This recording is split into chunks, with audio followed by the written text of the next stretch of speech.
Milena has always been one of those girls who go unnoticed in the crowd.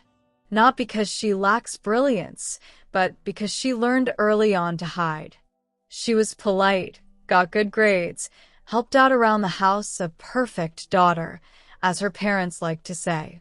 And perhaps for that very reason, no one ever wondered if, behind that perfection, there was a soul in conflict. She smiled when they expected a smile. She agreed to avoid confrontation. She kept questions that no one seemed willing to answer. She lived a life shaped by the expectations of others. And this, over time, became too heavy a burden to bear alone. At 17, Milena did something for the first time just for herself. She fell in love. A simple, discreet relationship lived behind the scenes of routine. She didn't want to deceive anyone. She just wanted to feel, to love, to be young. But deep down, she knew that if she told anyone at home, everything would fall apart. The screams, the punishments, her mother's disappointed look, her father's severe silence. And so she chose silence. A silence that lasted for days, then months, until one morning, it became an abyss. Milena discovered she was pregnant, and everything froze around her. The ground disappeared. The air became dense. The future seemed erased. To tell anyone? It was impossible. She couldn't. The shame paralyzed her. The fear of rejection consumed her. Milena began to hide not only her body, but her very existence. She wore loose clothes, avoided glances, and left the house less and less. Her belly grew slowly, almost imperceptibly, but the despair inside her grew like a storm about to explode. On the outside, nothing changed. Her parents continued to see her as the exemplary daughter, the girl who never caused any trouble. No one suspected anything, and that somehow hurt even more, as if the whole world had forgotten to really look at her. Milena began to live on alert. Every movement, every breath, was calculated. There was no room for error. She was alone, completely alone. And each day, the loneliness screamed louder. The nights were the worst. It was there, in the dark, that thoughts came like knives. What if they find out? What if they throw me out of the house? What if I can't handle it? Milena cried in silence, hugging her pillow, trying to understand how life had changed so much, without anyone noticing. And it was at that point that everything began to change. One morning, when the house was asleep, fate decided to wake up. A different pain tore through Milena's body, a pain she had never felt before, and that she, afraid, tried to stifle. She went to the bathroom, locked the door, and bit her lip to keep from screaming. The walls seemed to be closing in. The floor was cold. Her heart was racing. And there, in that small space, hidden from the world, Milena realized there was no turning back. This is where this story really begins. A story that goes far beyond judgments or hasty choices.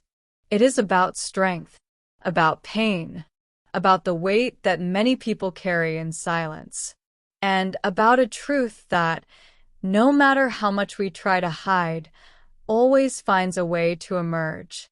If you felt something in the first few minutes of this story, if you want to know what happened to Milena that morning and how her life changed forever, watch this video and subscribe to the channel, because this journey is just beginning, and you won't want to miss what comes next.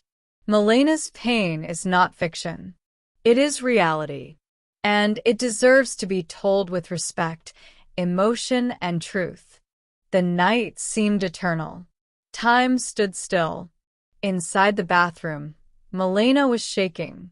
The pain came back in waves, stronger and stronger. She wasn't sure what to do. She only knew that she had to keep breathing. Alone, sitting on the cold floor, she squeezed her eyes shut, trying to contain her panic. Her body screamed for help, but her mind still tried to keep quiet. Outside, the house remained peaceful. The ticking of the clock in the kitchen, her father's soft snoring in the next room, her mother's calm breathing, sleeping without imagining what was happening a few meters away. Milena felt invisible, as if the world had forgotten her at the most fragile moment of her life. Sweat ran down her face. Her hands clutched her belly tightly. She wanted to cry, scream, ask for help, but she couldn't. She was afraid. Afraid of being discovered, afraid of disappointing, afraid of being rejected. The fear was greater than the pain, greater than anything. With difficulty, she lay down on her side. The contractions were coming faster now. It was as if her body knew what to do, even if her mind wasn't ready. Every minute that passed was a step closer to the unknown. And she was still completely alone. Confused thoughts invaded her mind. Memories of childhood, of her first kiss, of school, of her mother combing her hair. Everything seemed so distant now, as if another life had existed before that night. As if Milena had stopped being a girl to become something she couldn't name. The silence in the bathroom was broken only by the sound of her panting breaths. The floor was beginning to get dirty with blood. She tried to get up, staggered, slipped.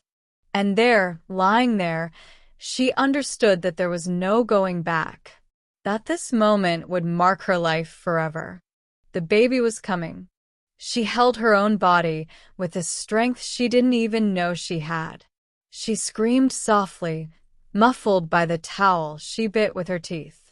Every second was unbearable, and yet she kept going, as if something inside her was saying, "You can do it." It was instinct, the last spark of strength of a girl who had lost almost everything except her courage. When the baby's cry echoed through the bathroom, the world seemed to stop. For an instant, everything was silent again. A different silence. A sacred silence. Milena looked at that small body, bloody, fragile, alive. And she cried. She cried for everything she felt. For the fear, for the pain, for the loneliness. But she also cried for something new. Relief. Life. She had done it. Against everything. Against all her fears, she had done it. The baby was crying loudly now, as if to say, "I'm here. You're not alone anymore." On the other side of the house, the mother woke up to the sound. Startled, she got up quickly.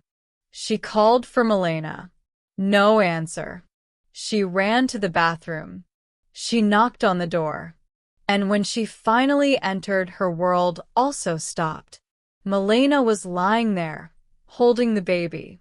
The mother's wide eyes met her daughter in shock, surrounded by blood, tears, and silence. A scene she would never forget. A scream stuck in her throat. A plea for help that had never been said, but that was now impossible to ignore. The mother fell to her knees. She cried too. For her daughter's pain. For the guilt of never having noticed, for the shame of having loved so much the appearance of perfection and so little the essence of the girl before her. And in that desperate embrace, between mother, daughter, and newborn grandson, something new began to be born. Judgment was replaced by compassion. Fear by love. For the first time in a long time, Milena didn't need to say anything. Her mother's look said it all. "I'm here." And that was all she needed to hear. That night wasn't just the birth of a baby. It was the rebirth of a family.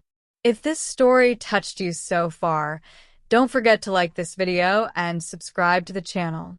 In the following chapters, you will understand how Milena faced the consequences of that moment, inside and outside the house, and why her strength deserves to be remembered. Her journey is just beginning, and each step carries a truth that needs to be told. The sun rose that morning as if nothing had happened. The first rays of light came through the cracks in the window, illuminating a silent house. On the outside, everything remained the same, but on the inside, each wall seemed to carry a trapped scream. Milena was lying down, covered only by a thin sheet.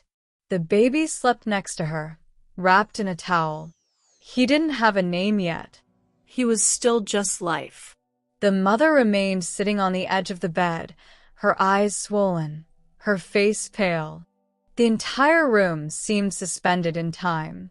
The father paced back and forth across the room. He didn't say a word. He didn't ask any questions.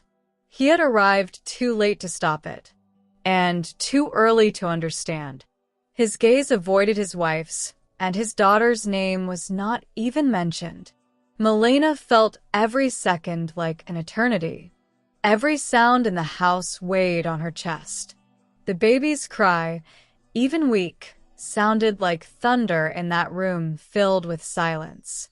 She didn't know what to do. She didn't know if she had done the right thing. She only knew that now there was no way to hide it anymore. The physical pain was still there, sharp, but what hurt the most was the way her father acted.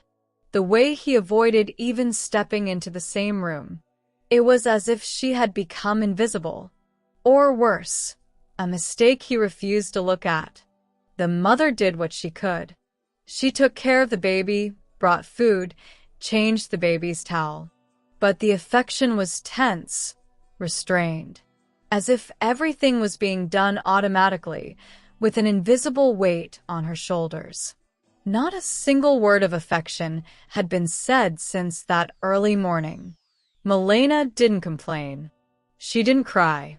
She just accepted it. She understood. She knew that her pregnancy, hidden, had broken something in the house. Something that perhaps could no longer be fixed.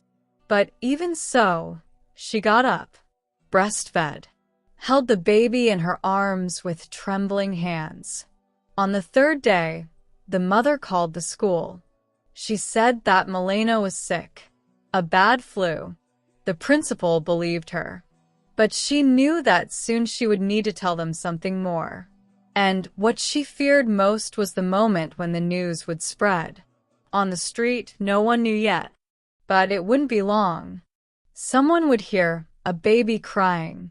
Someone would ask why Milena hadn't returned to school. Someone would see a bag of diapers. And the truth, which had been hidden for 9 months, would become the talk of the town. Milena thought about it all the time. She imagined her classmates talking, her teachers whispering, her neighbors watching from afar with eyes full of opinions. It was like reliving the panic of discovery, only now, with no way to protect herself. She looked at the baby with tenderness, but also with guilt. Not for what he was, but for what the world would make him represent. To others, he would be a mistake, a scandal, a symbol of recklessness. But to her, he was all she had. The room became her refuge and her prison. She would spend hours there, in silence, listening to footsteps around the house. Her father didn't look for her. Her mother, even though she was there, seemed distant. The baby was her only company, her only reason to keep breathing deeply each morning. On one of those mornings, when she looked in the mirror, Milena barely recognized herself. Her tired face, the deep circles under her eyes, her different body. But her eyes were still hers. And it was in them that she saw the question that wouldn't leave her mind. How to move on now? Outside, the world still didn't know. But inside that house, An impossible truth to erase had already been revealed. And with it, the most difficult phase of Milena's life would begin, facing judgment. Not from others, but from herself. That morning, Milena woke up to the sound of crying, the same sound that was now part of her routine. But there was something different about that day. The silence in the house seemed colder, heavier, and her mother's gaze, when she entered the room, no longer hid her exhaustion. She brought an improvised baby bottle. She didn't say good morning. She just placed the bottle on the dresser and left. The time between them was made up of mechanical gestures. Caring, feeding, cleaning. But affection? Almost none.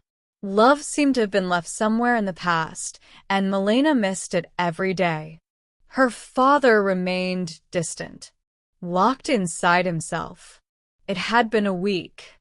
He hadn't asked how she was. He didn't ask about the baby. Sometimes, Milena thought he was hoping it was all just a nightmare. That when he woke up, his daughter would go back to being the girl he thought he knew. But Milena was no longer that girl. She had lost her innocence, her peace, her confidence. She had given birth alone, and now she carried a new version of herself, stronger, but also more wounded. With every step she took around the house, she felt the stares that didn't come, and the ones that did hurt even more. In the mirror, she saw herself pale and haggard. There were scars that were not visible, but they were there. On her chest, on her heart, in the way she held the baby. She did everything for him. She changed him, fed him, rocked him to sleep. But inside, she still struggled with the idea that she was failing. One night, while the baby was sleeping, Milena heard her mother crying in the kitchen. She cried softly, as if she didn't want to be heard. But Milena heard her. And it was in that cry that she understood. Her mother was also lost. She was also broken. And she didn't know how to go back to being the woman she used to be. They were two silent women. Two open wounds in the same roof. Each one dealing with the pain in her own way. The mother swallowing her guilt. Milena stifling her fear. And between them, a child who didn't know the weight she was carrying. The next day, the doorbell rang. It was a distant aunt who happened to be passing by. When she saw the baby in Milena's arms, she froze. The expression on her face said it all. Surprise. Judgment. And then, that forced smile that tries to hide the discomfort. Milena felt shame rise through her body like a fever. She didn't know where to look. She didn't know what to say. Her aunt didn't ask any direct questions, but their absence was worse. Because in that silence, the judgment was even clearer. And Milena wanted to disappear. After the visitor left, her mother got angry. She said that now the whole neighborhood would know, that the neighbors would talk, that her daughter's name would be discussed in whispers and sidelong glances. Milena just listened. She didn't argue. She didn't cry. She had no more tears to offer. That night, she locked herself in her room and knelt down next to the crib. She looked at the sleeping baby and whispered softly, "I'm sorry." She didn't even know exactly why she was asking for forgiveness. But she felt like the world had fallen apart and that, somehow, it was all her fault. But it wasn't. Milena had been left alone when she needed it most. She had faced the impossible. She had survived pain, abandonment, and fear. And yet, she still got up every morning to care for someone who depended entirely on her. She wasn't weak. She was just hurt. And even without knowing it, Milena was already stronger than she ever imagined she would be. The days went by, one after the other, always the same. Inside the house, time seemed to move slowly. But outside, everything was moving too fast. The news spread, first to her aunt, then to curious neighbors, and soon to the entire school. Milena felt the impact before she even left the house. It was as if the whole world now knew. The messages stopped. The groups went silent. Her closest friends disappeared. Their absence hurt more than the words they might have said. One morning, she woke up determined to go to the bakery. She needed diapers. She needed to breathe. She walked through the streets with the baby in her arms, her eyes on the ground. But she could feel the stares, the cracks in the windows, the low voices behind the half-open doors. She entered the bakery, and all eyes turned to her. A couple whispered. A lady frowned. The attendant pretended to be normal, but his voice was shaking. Milena just took what she needed, paid with sweaty hands, and left without looking at anyone. On the sidewalk, she sat down for a while to catch her breath. She was tired. More than tired, she was emotionally exhausted. Every look, every whisper was like a blow. There was no safe place anymore. Not outside. Not inside the house. When she came back, she found her mother washing clothes in the sink. Her wet blouse stuck to her back, and her eyes were red. Milena didn't say anything. She just went in. She laid the baby down and huddled in the corner of the bed. She wanted to disappear. Late that afternoon, she heard her mother and father arguing. Their voices were muffled, but she could understand them. The mother said that her daughter needed support. The father, in a firm voice, said that it should never have happened, that it was not his responsibility to fix anyone's mistake. Milena cried softly, and for the first time, the baby cried with her, as if he felt his mother's pain, as if he also wanted to protest against the abandonment that hung over that house. The next morning, Milena went to the kitchen. She sat at the table. Her father came in, grabbed a cup, and, for the first time in weeks, looked at her. But he didn't say anything. His gaze was hard. Too hard. As if she were a stranger in her own house. She got up slowly and went to the bedroom. She picked up the bag with some of the baby's clothes and sat on the floor. She didn't know what she would do, or where she would go. But for the first time, she thought about leaving there. Not because she wanted to run away, but because she felt she was no longer welcome. The baby cried again. Milena took him in her arms, rested her face on his forehead, and took a deep breath. It was just him and her. Two hearts with the same destiny. And even if the whole world rejected them, she knew that their love was enough.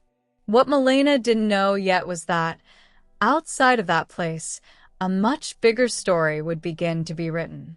And that, without wanting to, she was about to discover a strength that no one, not even herself, imagined she had.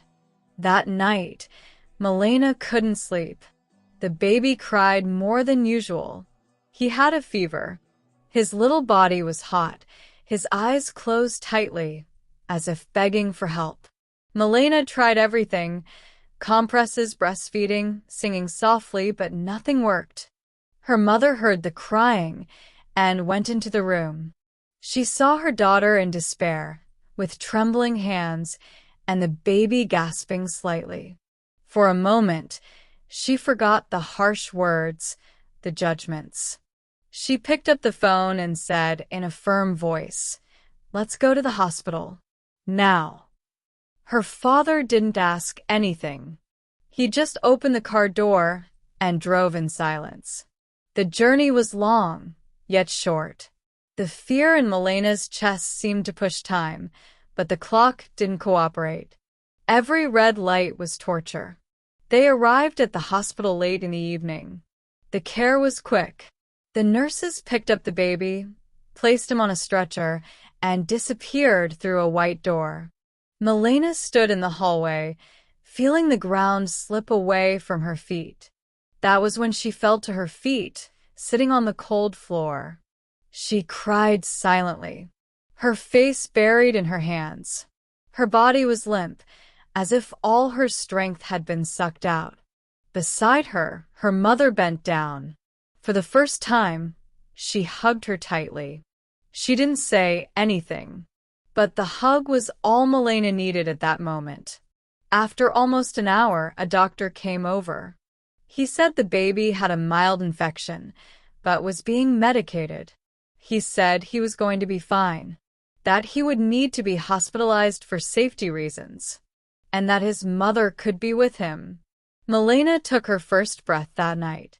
Relief came along with guilt. Why hadn't she noticed before? Why had she taken so long to ask for help? But she didn't say these questions out loud. She just picked up her backpack and went into the room where her son was resting. The hours in the hospital were long. The ticking of the clock, the beeping of the machines, the hurried steps of the nurses. Milena didn't sleep. She sat next to the crib, watching every breath. With every sigh of her son, she felt her heart tighten. During the early hours of the morning, she remembered the night of the birth. Alone in the bathroom, the cold floor, the fear, the silence. She remembered the moment she heard the baby cry for the first time. She remembered the feeling of having survived. But now, she feared losing what she loved most. At the end of the second day, the baby got better. The fever went down. The color returned to his face. His eyes opened, even if they were still fragile. Milena smiled, for the first time in days, when she saw that small sign of life. It was as if the universe said, "You did it again." The mother brought clothes, food, whatever was needed. There was still not much affection between them, but there was care. And sometimes, care is all a hurt woman can offer until she can truly love again. The father didn't show up. No phone call. No message. Milena learned, in that silence, not to expect anything anymore. Not apologies, not support. And in a way that hurt less than hope. When they were discharged, they returned home on a silent afternoon. The sky was cloudy. And for the first time, Milena was not afraid of the dark. Because now she knew, if necessary, she would face any night, as long as her son was in her arms. She didn't have everything, but she had the essential, courage. And with that, she began to understand that there was still a lot ahead. A lot to rebuild. A lot to forgive. And above all, a lot to protect. The days at home were silent, but full of meaning. Milena spent hours watching her son sleep, as if she needed to convince herself that he was really there, safe, breathing. She still felt the fear throbbing in her chest, like a fresh wound that insisted on not healing. She began to notice every detail, the sound of his breathing, the small movements of his hands, the way he snuggled into her lap. It was as if the entire universe had been reduced to that small body, fragile and resistant at the same time. And that gave her strength. The mother would go back to work early and come home late, but she would leave lunch ready, the crib clean, the clothes washed. They didn't talk much. Just what was necessary. But there was a new layer between them, something that wasn't forgiveness, but it wasn't rejection either.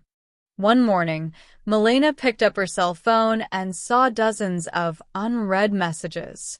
None were from him. None from the baby's father. Some old schoolmates asked if it was true. Others sent indirect messages. Some just watched in silence. Milena deleted everything. She didn't want to go back to school yet. She was afraid of the looks, the whispers. But she also knew she couldn't run away forever. Time was passing. And as much as she wanted to freeze those moments at home with her son, she knew she needed to think about the future. One rainy afternoon, the social worker from the maternity ward showed up. She said she had heard about the baby's hospitalization and wanted to pay a visit. She sat on the couch in the living room and asked how Milena was. It was the first time anyone had asked that with real interest in their eyes. Milena thought about saying she was fine, but she couldn't.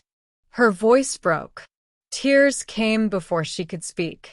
She spoke of her loneliness, her constant fear, the shame she still carried like an invisible backpack on her back. The assistant listened attentively. She didn't interrupt. And when Milena finished, she simply said, "You are much stronger than you think. And you are not alone." She handed her a card with the name of a support group for teenage mothers. She said they met every Friday. Milena stared at the card for hours. She didn't know if she would have the courage to go. But just having that option in her hands made her feel like there was a way. A place where she could perhaps be heard, without being judged. A place where the pain didn't need to be hidden. That night, as she cradled her son in her arms, Milena remembered everything she had experienced in the last few months. It was as if she had walked through a storm barefoot, blindfolded.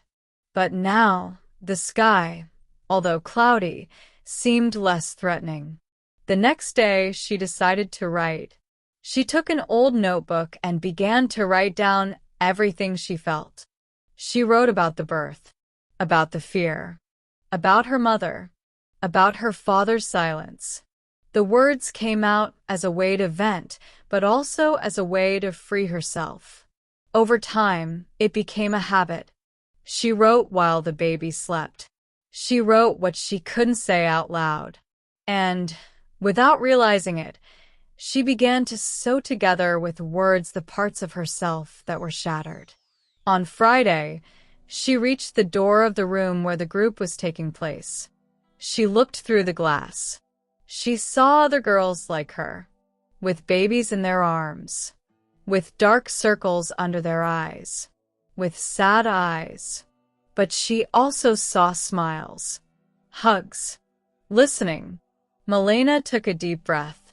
She took a step back, then another step forward, and then she pushed the door open. She was greeted with a shy wave. No one asked her anything. They just offered her a chair. And that was enough. That night, when she returned home, Milena felt something different. It wasn't happiness. It was a kind of peace. Fragile, small, like a newly planted seed. But it was there. And deep in her chest, she knew it was beginning to blossom. The second time she went to the group, Milena took the notebook. She didn't know if she would have the courage to read it, but something inside her told her that maybe it was time. When one of the girls told how she was left on her doorstep by her own parents after getting pregnant, Milena felt her chest hurt, as if that story were hers too. Silence filled the room. Everyone looked at the floor, holding back tears. It was then that Milena opened the notebook. Her hands were shaking. Her voice faltered with the first few words. But she took a deep breath and continued. She read about childbirth, about the fear of dying, about her son who cried and she didn't know how to calm him, about her absent father, about her cold mother. No one interrupted. Some cried in silence. Others closed their eyes as if each word brought back their own memories. When she finished, Milena looked around and realized she was no longer alone. There was pain, yes, but there was also belonging. On the way out, one of the girls approached her. She said that Milena's story sounded like hers, that she had also thought about giving up. She was also afraid of not being able to cope. But now, even with the difficulties, she felt proud of not having given up. Milena smiled for the first time that day. On the way back home, the sky was clear. Her son slept peacefully in the stroller. And for the first time, Milena felt like living in the future, not just surviving the present. She wanted her son to be proud of the mother who had faced the world for him. That night, as she was going to bed, Milena heard her mother knock on the bedroom door. She came in slowly, sat on the edge of the bed, and asked in a low voice, "Do you want to talk?" Milena hesitated, but after a second, she said, "I do." And then, for the first time, they talked about everything. She talked about loneliness, about fear, about anger. Her mother listened. With tears in her eyes, she apologized. She said she didn't know how to deal with it, that her pride had prevented her from seeing how much her daughter needed support, and that if she could go back in time, she would have done everything differently. Forgiveness didn't come immediately, but it did come. In pieces. In gestures. In less heavy silences. Milena knew that her mother also carried wounds. Invisible scars that no one saw. And perhaps that was why the two were meeting again, after so much distance. A few days later, Milena went to school. She asked for a meeting with the principal. She said she wanted to go back to school. The principal hesitated, but seeing the firmness in the young mother's eyes, she agreed. She said they would find a way, that she deserved another chance. Going back to school was like stepping into a minefield. The looks, the whispers, the mean questions. But Milena was different. Now, she did not bow to judgment. She was no longer the scared girl. She was the mother who fought for her son and for herself. She carried her notebook with her. She wrote in her free time. On the pages, there were more than memories. There were plans, dreams, desires that before seemed distant.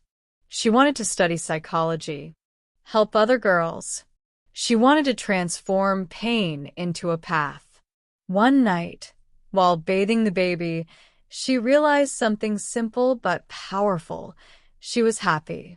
Not completely, not always, but in a new way, a real way. The happiness of someone who, even though she was hurt, learned to walk without dragging herself along. Milena knew that difficult days would come. She knew that the world was not fair. But now she had something she didn't know existed inside her before, a voice. A voice that would never be silenced again. That would not accept anything less than respect. That fought every day for dignity. And that voice was now beginning to echo. Inside the house, at school, in the support group. It was the voice of all those girls who had been silenced. It was the voice of hope. And no one could silence what had been awakened. The return to school brought more than just subjects and tests. It brought memories, people, stories that Milena would rather forget. On the first day of school, when she entered the classroom, she saw the looks turn like arrows. Some with curiosity, others with judgment. She sat in the back, near the window. She tried to appear indifferent, but inside, she felt her heart beating in her throat. A group of girls were whispering and looking in her direction. One of them laughed. It was Louisa, the same one who months ago said that Milena had ruined her own life. During break time, Milena went to the bathroom, and there, she heard a conversation that broke her insides. Two girls were saying loudly, "Imagine having a child now, and still wanting to act like a warrior. You'll have to live off of charity." Milena didn't answer. She didn't cry. She just left in silence. She arrived home silent. Her mother noticed, but didn't ask anything. Milena picked up her son and went to her room. She ran her hand through his hair gently, as if the touch would help her come back down to earth. As strong as she was still a teenager. It still hurt. That night, she wrote in her notebook. But it wasn't a rant. It was a scream. Harsh, heavy words, as if she was lifting the weight with her hands. They don't know. They never knew. But they'll hear. One day, they'll hear. And for the first time, she thought about turning it into something bigger. In the support group, she shared her experience. One of the mothers said that she had also been bullied. Another said she almost dropped out of school. And there, in that circle of words and tears, an idea emerged to create a campaign. A project within the school. Something done by them for them. Milena went to the principal. She asked for time to speak at an assembly. The principal hesitated, but gave in. You have 5 minutes. Use it wisely. On the appointed day, Milena went up to the stage on the court with her son in her arms. The stands were full, and the silence was absolute. She began by saying that she was not there out of pity, nor forgiveness. She was there out of respect. She said that no one chooses to suffer, that being a mother so young did not make her less capable, that judgments did not create children, but destroyed souls. And she ended by saying, I am not an exception. I am resistance. The silence turned to applause. Not everyone clapped, but some did. And that was enough. That was the first seed. After the assembly, a teacher approached and said, You said what many are afraid to say. I am with you. In the following days, Milena was no longer ignored. Some remained cold, but others began to greet her. A colleague left a note in her backpack. Your courage changed my way of thinking. She read it in silence, with tears in her eyes. The principal offered support for the project. They said they could organize discussion groups, workshops, activities on early motherhood and empathy. Milena accepted. She was afraid, yes, but she was certain that something needed to be done. For her son, for others like her. The project was called Invisible Voices. It brought together stories from girls in the city, videos, texts, and everything began to take shape. Milena found herself there, coordinating, organizing, writing. It was as if, for the first time, she was building something that no one could take away from her. Her mother began to help. She took care of her grandson on meeting days. She brought snacks for the group.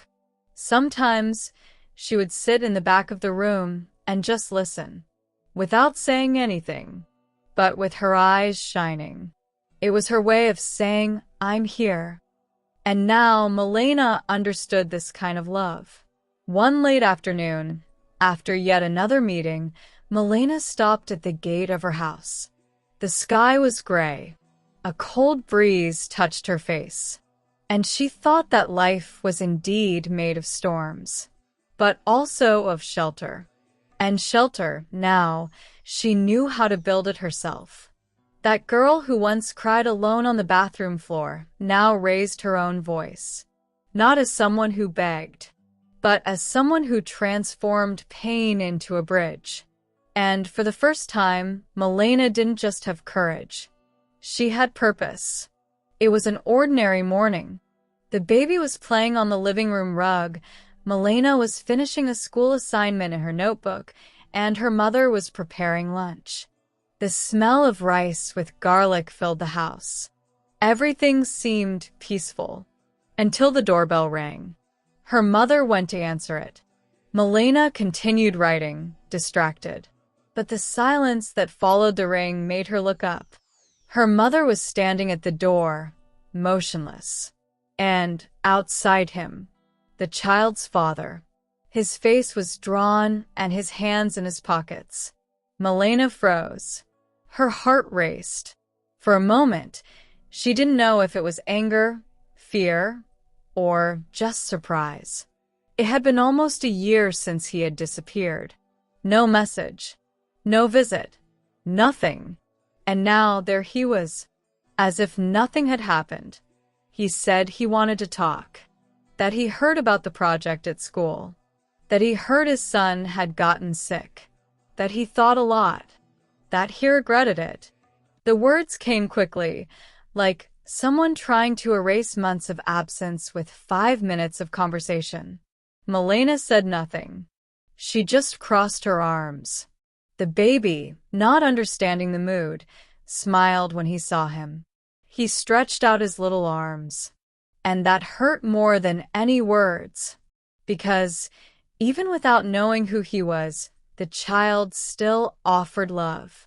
Milena's mother took a step back, letting her daughter decide. And Milena decided, "You can come in. But don't think that this changes everything." He nodded silently and sat down on the couch. He seemed smaller, more fragile.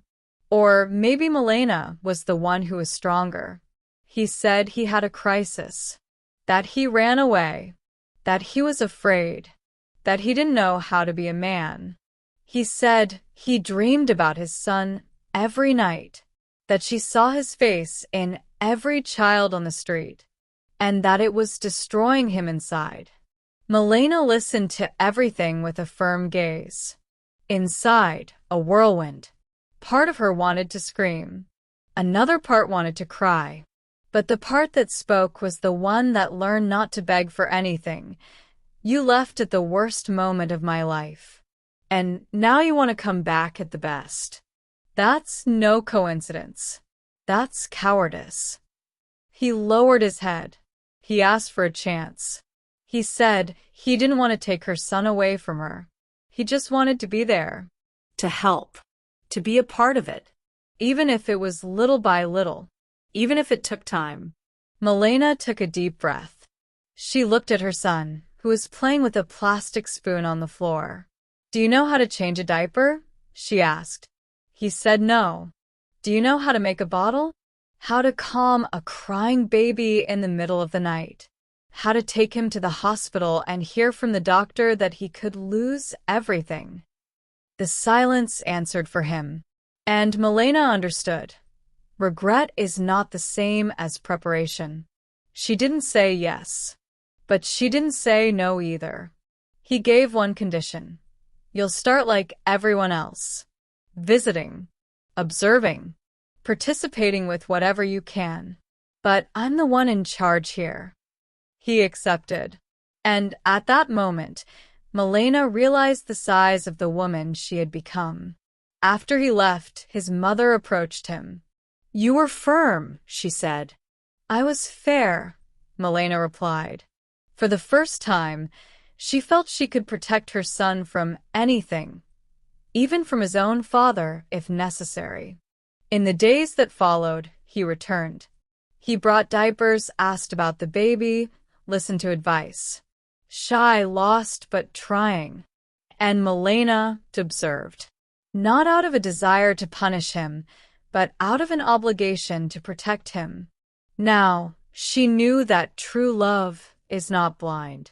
It is attentive. The baby began to recognize him, to smile when he saw him. And that broke Milena inside. Because she didn't want to push him away, but she also couldn't forget. It was a fragile balance. One wrong step, and everything could fall apart again. One night, alone, Milena wrote in her notebook, "Forgiving is not forgetting. It is remembering without bleeding." And at that moment, she understood that forgiveness was not a gift for him. It was a liberation for herself, to move forward with ease. The days went by as if nothing had changed, but Milena felt that something inside her had changed. The return of her son's father had stirred things that she believed had already been resolved. The wounds seemed healed, but all it took was a touch, and they started burning again. He would come on Saturday afternoons. He would play with his son a little, bring him fruit, some clothes.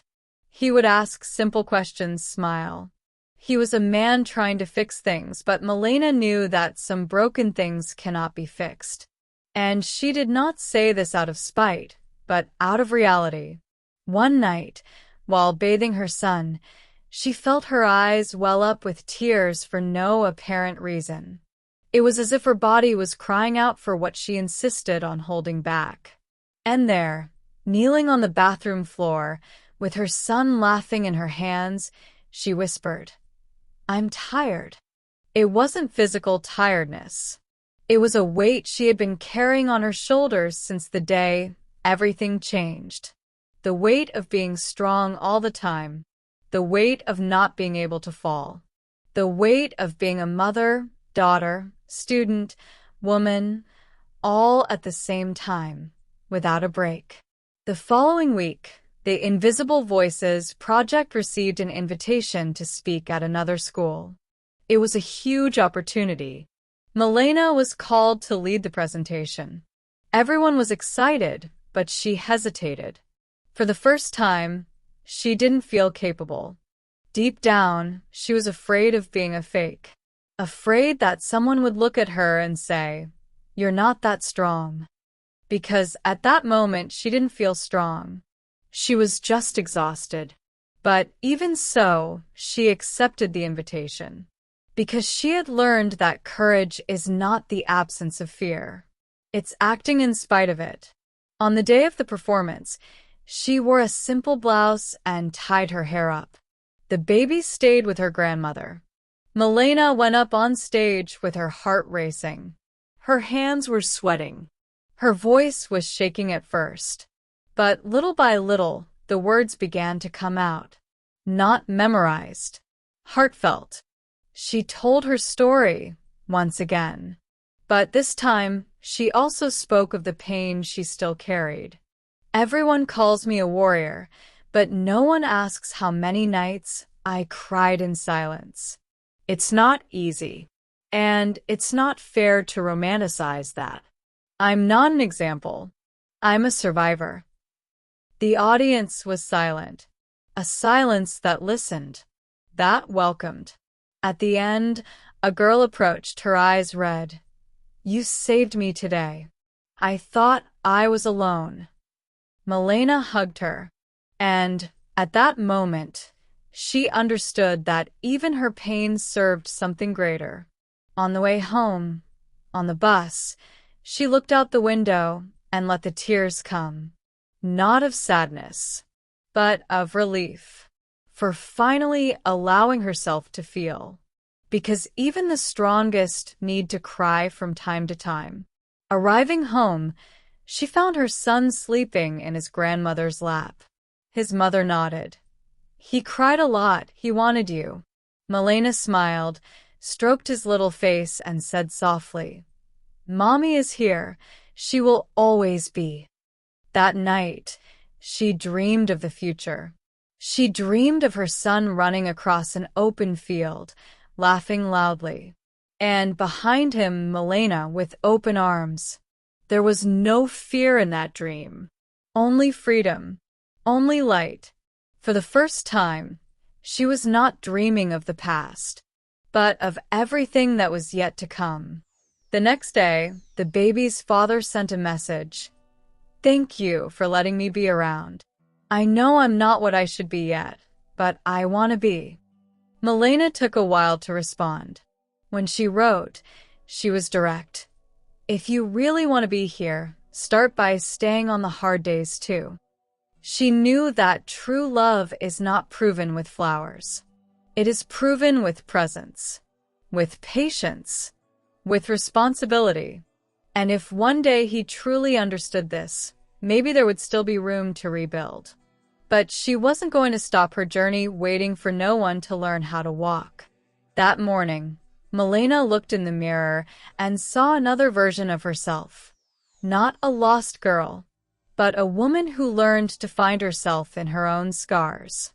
And she smiled, because she knew the worst was over. And now it was just the beginning. That week, Milena started writing a new text for the project. But this time, it wasn't about her story. It was about what comes after the pain, about the days that no one tells, about the silence that screams when everything seems resolved on the outside, but remains in pieces on the inside. She wrote it sitting in bed, with her son sleeping next to her, breathing slowly. With each word, she felt a weight lift from her chest. It was as if she could finally get out what she had been holding in for so long. No one taught me how to be a mother, but no one taught me how to be a daughter either, after having been judged so much. As she wrote, she remembered the time when she felt ashamed to leave the house. The looks, the whispers, the mean questions. All of that now seemed distant, but it still hurt somewhere in her soul. They called me reckless, but no one asked if I was scared.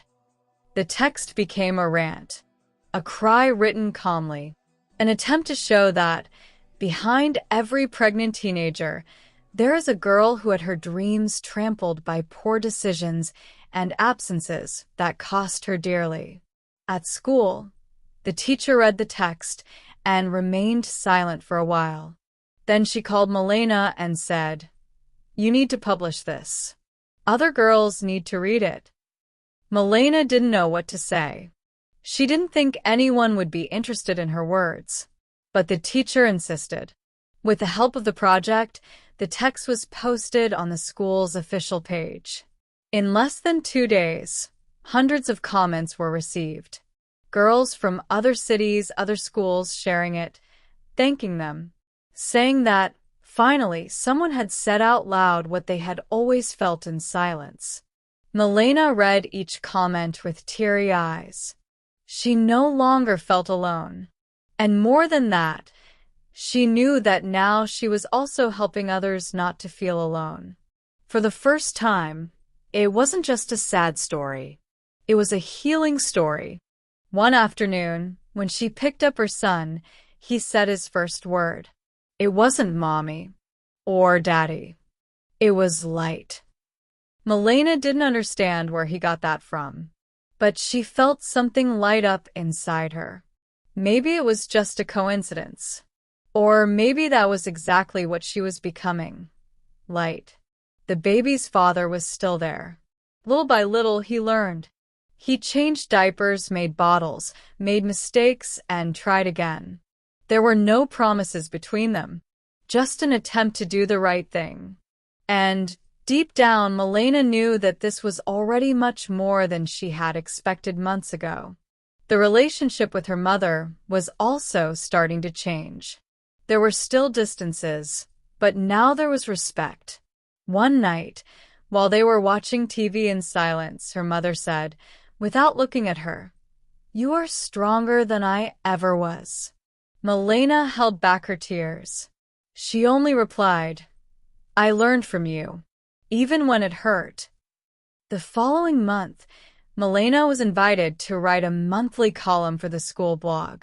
About anything you want, they said. She chose the name, Surviving is Also Victory, because she understood that winning is not always about winning. Sometimes it is just about continuing. Her son turned 1. They made a simple cake, with balloons from a cheap store and a homemade cake. But there was love in every corner. Friends from the project came. The teacher, too. Even the baby's father helped blow up the balloons. For the first time, they were all there. Together. Not perfect, but present. Milena gave a short speech. Nothing rehearsed. Just words that came from the heart. She said it was not a happy ending, because the story was still being written, but that, after so much pain, she had finally found some peace. That night, after everyone had left, she was left alone with her son in her arms, looking out the window at the sky. "We're doing well, aren't we?" she whispered. The baby smiled, as if he understood. And she knew, yes, they were doing well. And the best was yet to come. It was supposed to be just another ordinary morning. Milena woke up early, made coffee, organized her son's backpack, sorted his school supplies, and left him with his grandmother.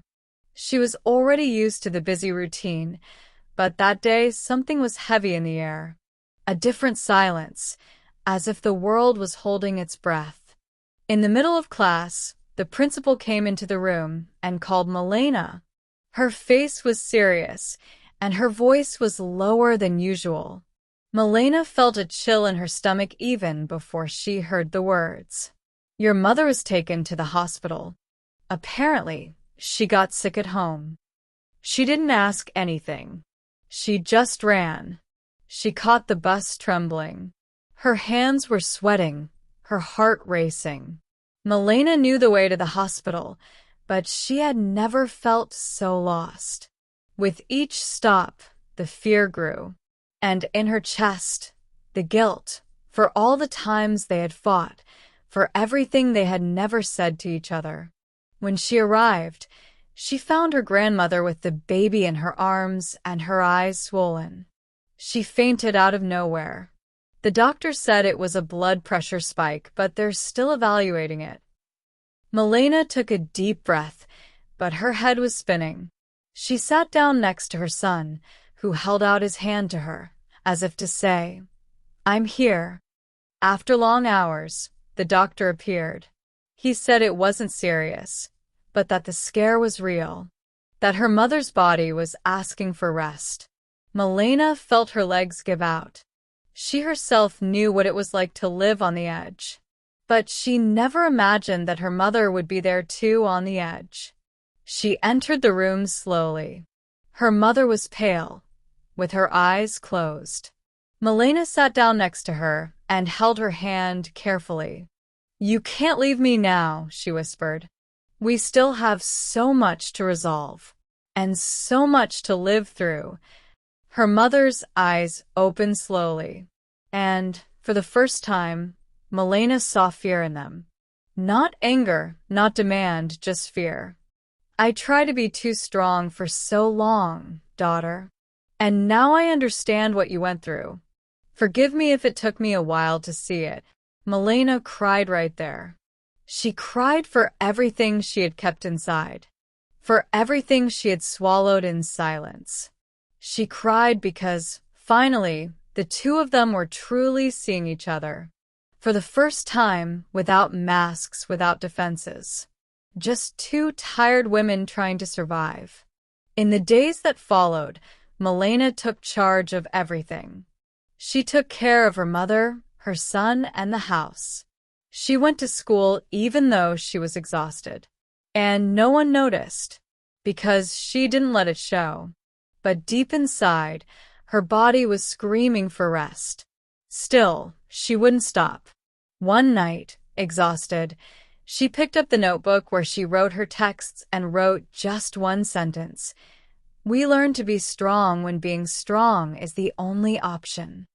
She closed the notebook, turned off the light, and cried softly, lying next to her son who was sleeping peacefully. At the end of that week, the mother was discharged. They returned home together. Now it was the mother who walked slowly, leaning on her daughter's arm. And Milena felt something different, as if the roles had switched, and at the same time, as if they were finally partners. They sat on the couch, with the baby playing on the floor. The mother looked at her daughter with moist eyes. I made so many mistakes with you, Milena, but if one day I am half the woman you are today, I will be proud. Milena simply hugged her. She didn't need to say anything. Love spoke louder now. A few days later, at school, Milena was called to a meeting. She thought it was something routine. But when she entered the room, she found the teacher and the coordinator smiling excitedly. You were nominated for a National Writing Award. Your text went viral. And now they want you to tell your story at a conference. Milena was silent for a few seconds. Then she smiled with tears in her eyes. Because, In the midst of chaos, pain, and fatigue, life had given her a gift. Recognition. Proof that her voice, previously silenced, was now echoing in places she never dreamed of reaching. That night, watching her son sleep, Milena felt something new inside her. It wasn't relief. It wasn't joy. It was something deeper, a certainty that even when life tests her again, she would know how to carry on. Milena had never been on a plane. She had never even imagined getting on one. But there she was, with a simple backpack on her back, her heart racing, and her name on a badge.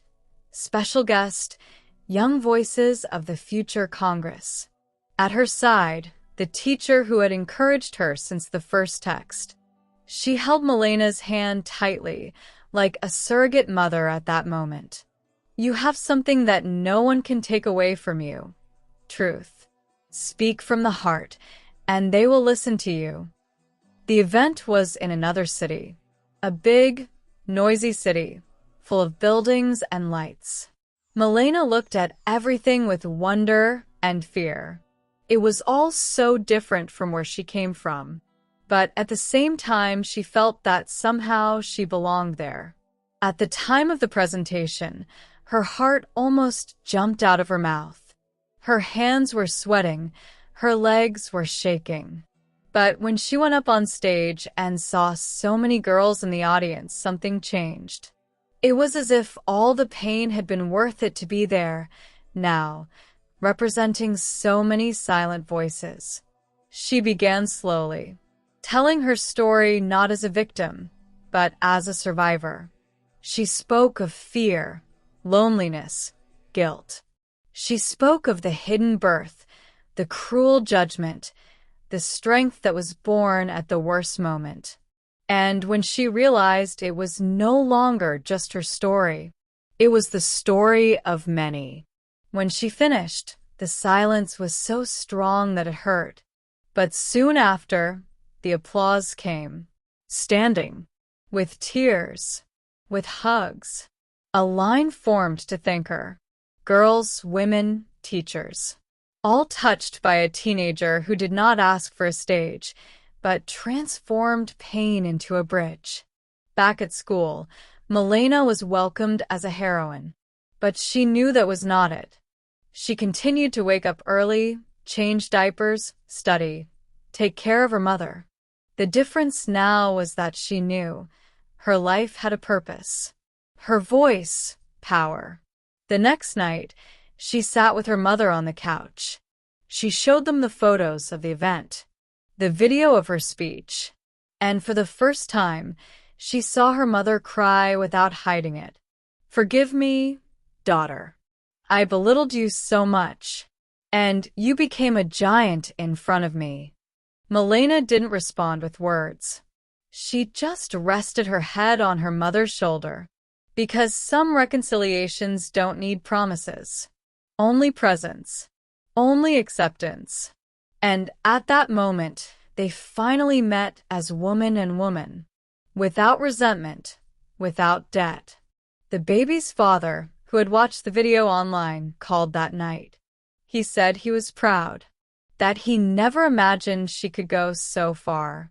And for the first time, Milena heard that not as a request for her back, but as sincere admiration.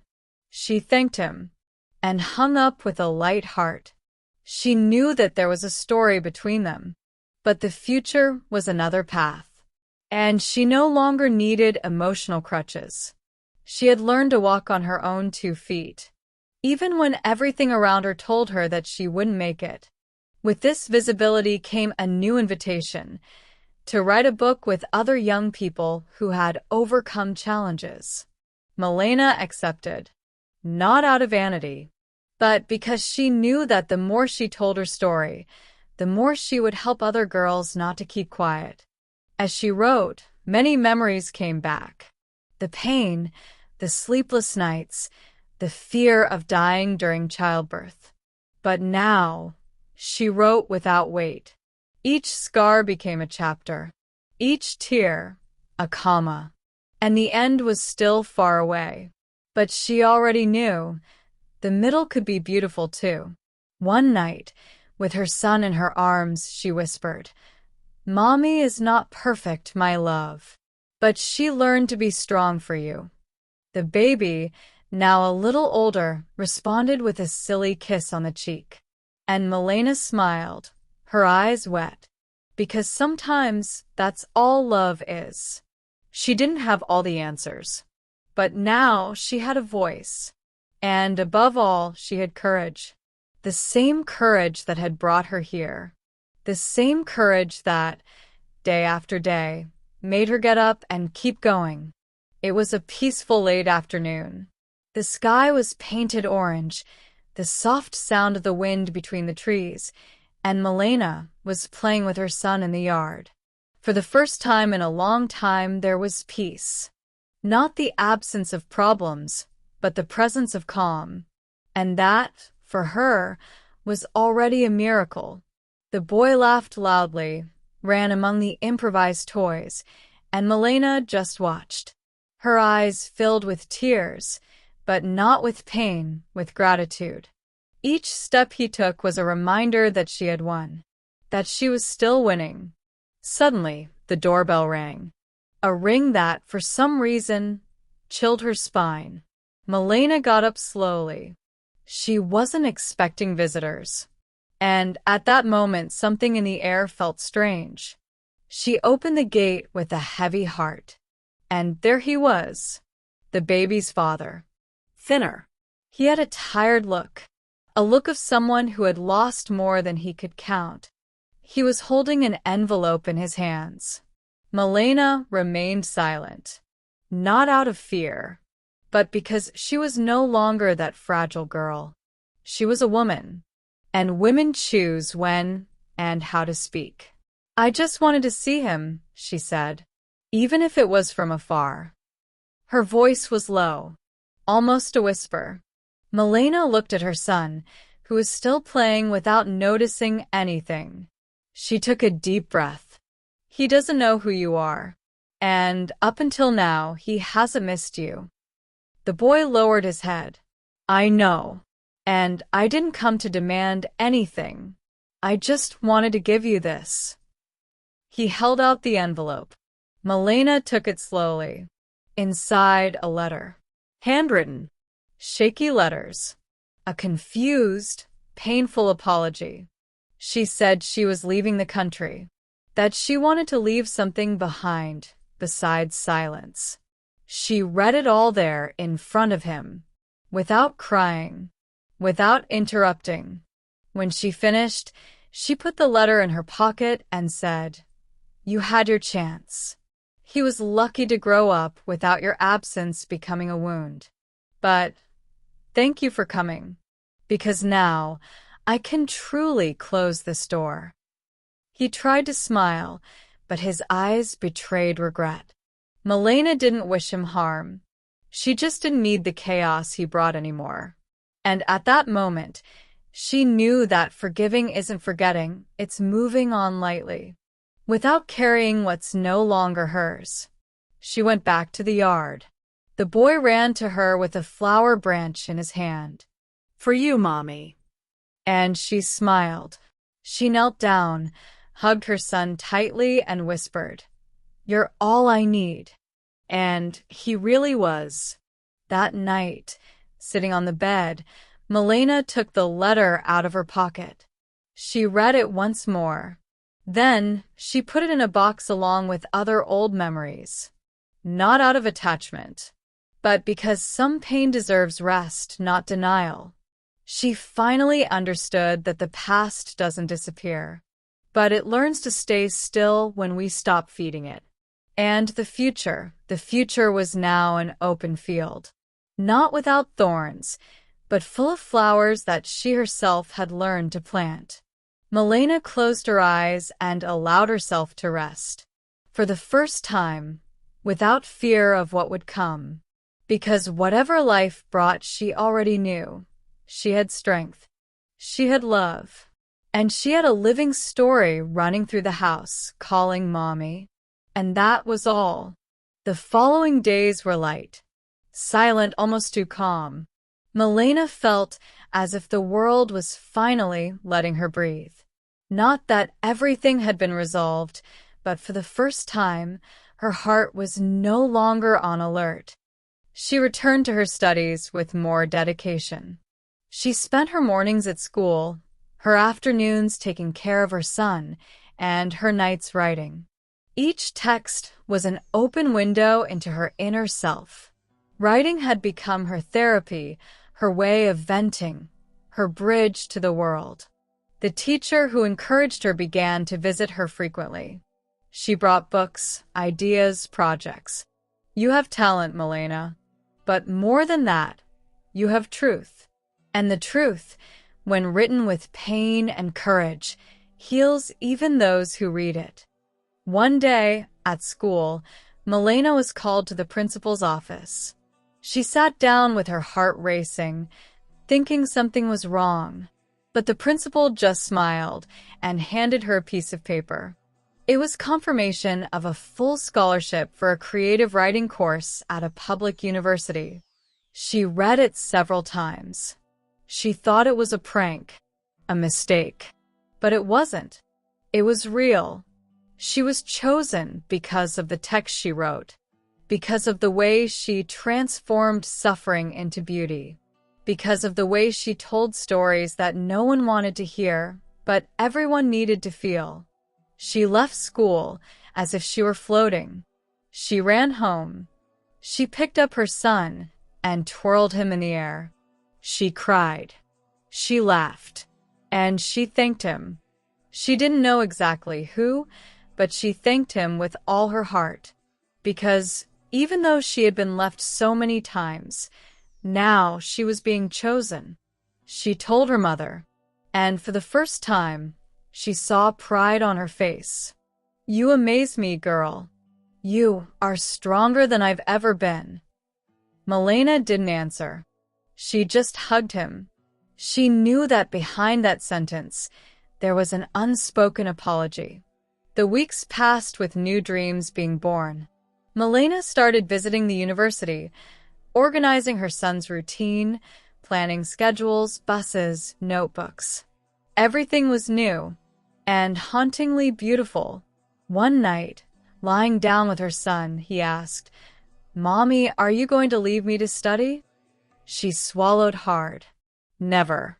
Mommy will study to give you a better world, but you will always be my place to come back to. He smiled and went back to sleep. And in that moment, Milena understood that growing up hurts, yes, but it also frees. That loving is also learning to share. And that building your own path does not mean abandoning the ones you love. It means taking them with you, inside your chest. In the first class of the course, Milena arrived shy. The room was full of older, more experienced people, with difficult words. But she did not run away.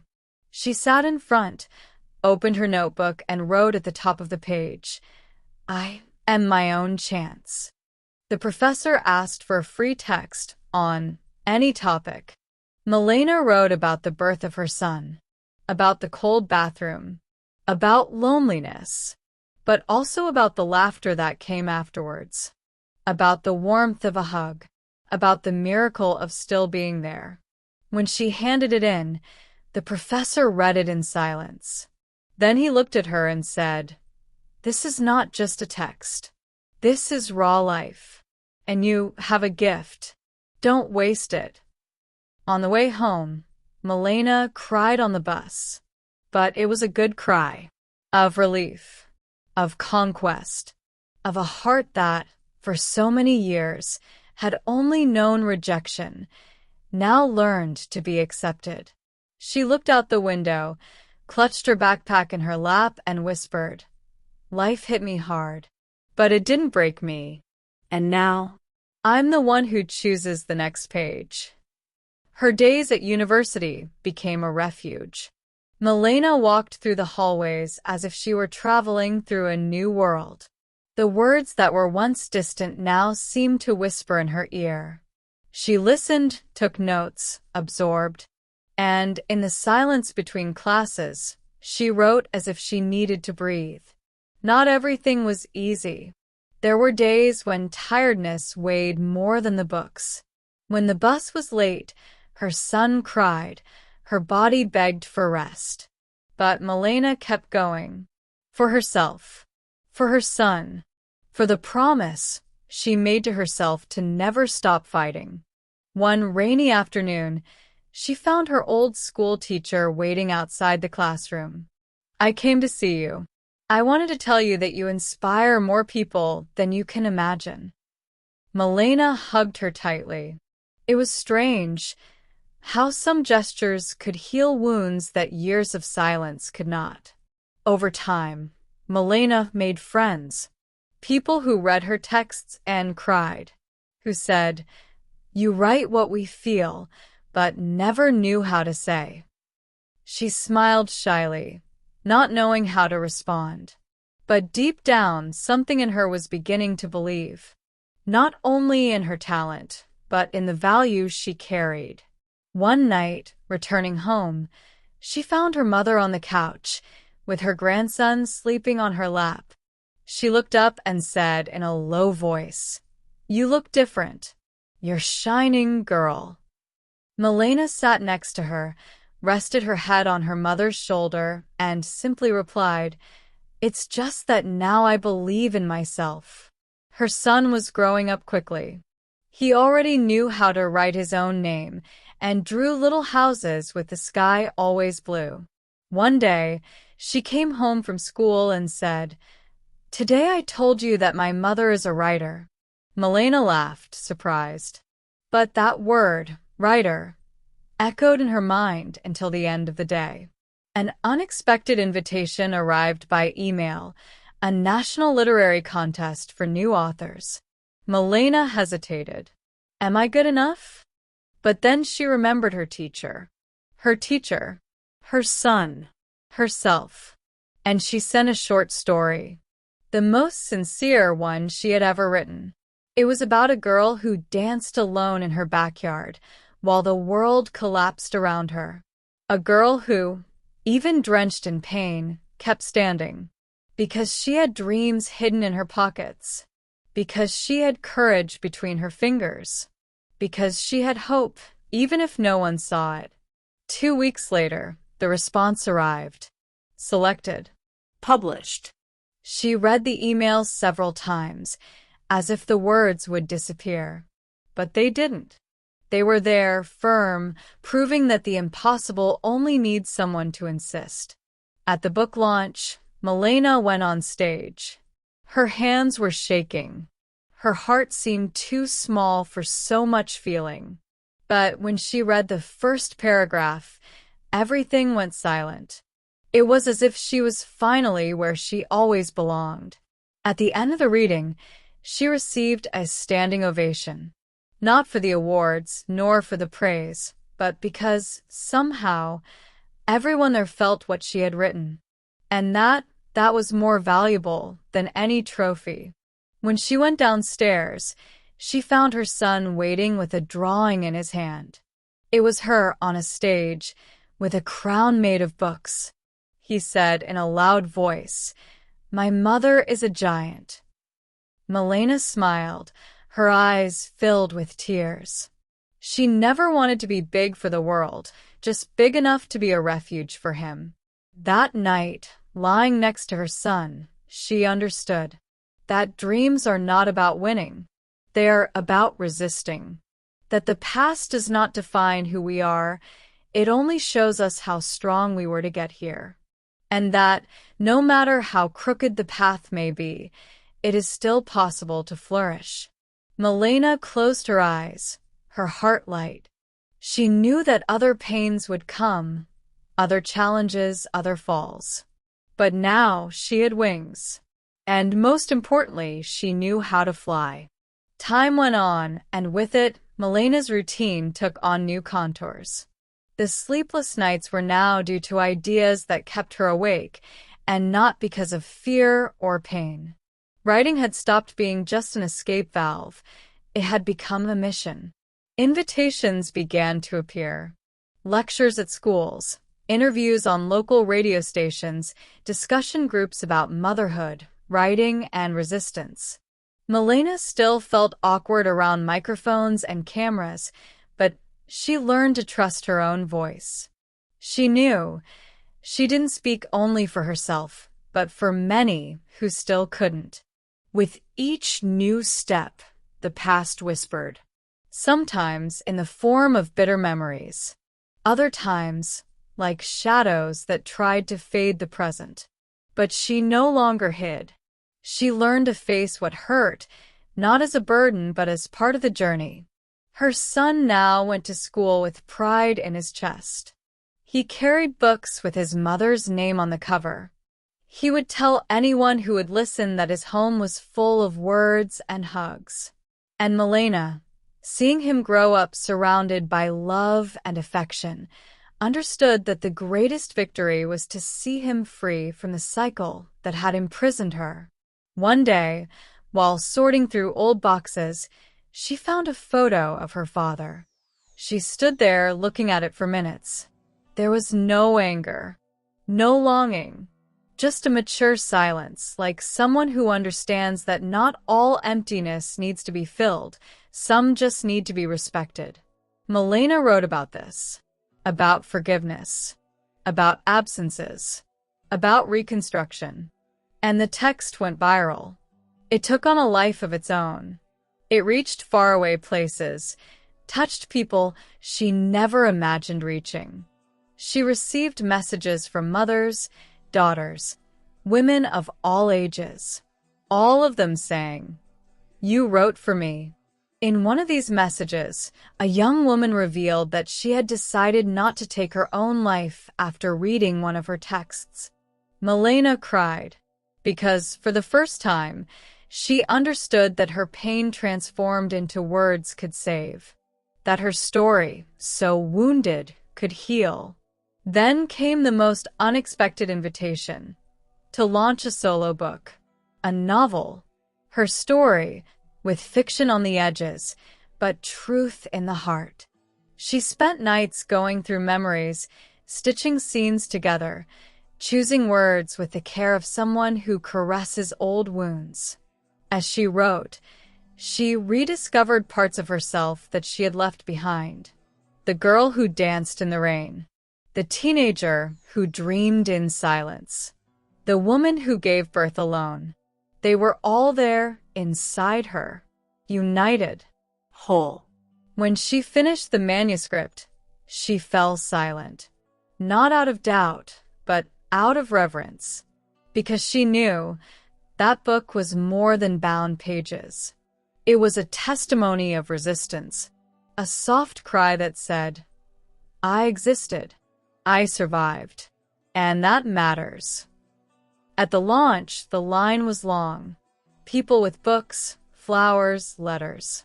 Milena received them one by one calmly, with teary eyes, with gratitude. There, in that hall, she saw how shared pain can become a bond. It can become a home.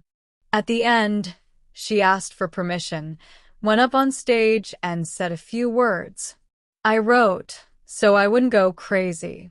Today I write, so I won't forget. And if these words reach you, then it was worth it." On the way home, her son was sleeping on the seat next to her. Her mother, in the back seat, held the book in her hands as if she were holding a trophy. Milena looked out the window and smiled. She knew the end was approaching, not of the story, but of that chapter, and that the next one would come full of life. Because when we learn to fly, we understand that the horizon is not the end. It's just the beginning of another sky. The launch was over. The lights went out. The applause fell silent, and Milena found herself alone at home, looking at the book on the table. For a moment, everything seemed too quiet. But inside her, there was a party. A new peace. A certainty she had never felt before. She sat on the floor of the living room. Her son was sleeping in his room, and she cried. But it wasn't pain. It was overflow. Because after so much time wondering if she was enough, if she fit into the world, now she knew, yes, she did fit. And not only did she fit, she belonged. That morning, she wrote a letter. Not to anyone in particular. It was to herself in the past. To that girl with holy slippers, afraid of life. She wrote, "You survived. And more than that, you flourished. Never forget that." A few days later, she was invited to give a talk at the school where it all began. The same one where she had once been afraid of the principal, where she thought she only existed to be invisible. Now she was returning as an author, as an inspiration. The same place, but she was different. The principal welcomed her with tears in her eyes. Teachers hugged her as if they had found hope again. And when she entered the room where she studied, she saw young people like she had once been, sitting restless, confused, waiting to hear something that made sense. Milena took a deep breath and said, "Maybe you think there's no way out, that you were born to be just another number. But let me tell you a secret. What you're going through now doesn't define who you'll be. What hurts you today can be what makes you stronger tomorrow." She told her story, without embellishing, without hiding the ugly parts. She talked about abandonment, loneliness, early motherhood. But she also talked about love, rebirth, writing as a cure. And when she finished, the room was silent. But it was a silence full of emotion. A student stood up and said, "Thank you for not giving up, because now I won't either." And Milena felt, more than ever, that it was worth every tear, every struggle, every fall, because her path wasn't just hers. It was a bridge for others to cross. On the way home, holding her son's hand, she passed by the old square where she used to cry in secret. She stopped. She sat down on the bench and looked at the sky, the same sky as before. But now she saw it differently, because now she no longer waited to be rescued. She was her own beacon. Years before, she felt broken. Now she understood. She was never weak. She was just under construction. Every piece she glued together, every word she wrote, every difficult choice, all of this was her rebuilding herself. With courage, with soul, with love. Her son pulled her hand and said, "Mommy, you're the best story I know." And Milena smiled, feeling that, yes, that was the perfect definition. Not a fairy tale, but a real story, full of pain, failures, courage, and redemption. And if you got this far, it's because this story touched you in some way. Maybe because you're also in the middle of your own battle, or because you know someone who needs to remember that it's still possible to start over. So, if this story touched you, like the video, subscribe to the channel and activate the bell. Here are many other real, strong stories that speak to the heart. Stories of overcoming, of love, of struggle. Stories that remind us that no one is alone. And if you want to continue feeling, if you want to be even more inspired, I recommend 2 videos here on the channel. The Girl Who Learned to Forgive the World and The Silence That Became a Voice. Go ahead, you deserve to recognize yourself in them too. Because in the end, we are not only what they made us. We are everything we choose to build from that. And your story, like Milena's, can still be beautiful.